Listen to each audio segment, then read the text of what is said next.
ஓசூரில் முன்னாள் முதலமைச்சர் செல்வி ஜெயலலிதா அவர்களின் 8வது ஆண்டு நினைவு நாள் கடைபிடிப்பு.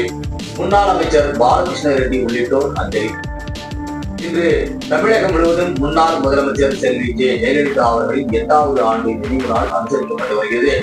அதன் ஒரு பகுதியாக கிருஷ்ணகிரி மேற்கு மாவட்டம் அனைத்து இந்திய அண்ணா திராவிட முன்னேற்ற கழகம் சார்பில் முன்னாள் அமைச்சர் பி பாலகிருஷ்ண ரெட்டி உள்ளிட்ட கட்சியின் நிர்வாகிகள் ராயகோட்டை சாலையில் உள்ள 21வது வார்டு பகுதியில் அமைக்கப்பட்டிருந்த மறைந்த முன்னாள் முதலமைச்சர் செல்வி ஜெயலலிதா அவர்களின் திருவுருவ படத்திற்கு மலர் தூவி அஞ்சலி செலுத்தினார்கள்.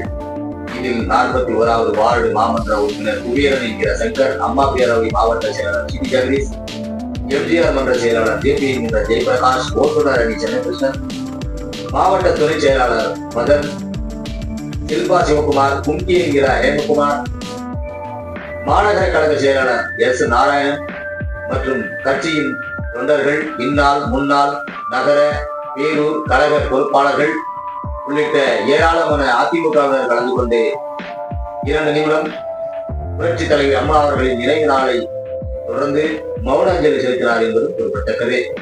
எதிர்நீச்சல் செய்திகளுக்காக ஓசூரில் இருந்து செய்தியாளர் செல்வமுடன் ராமச்சந்திரன்.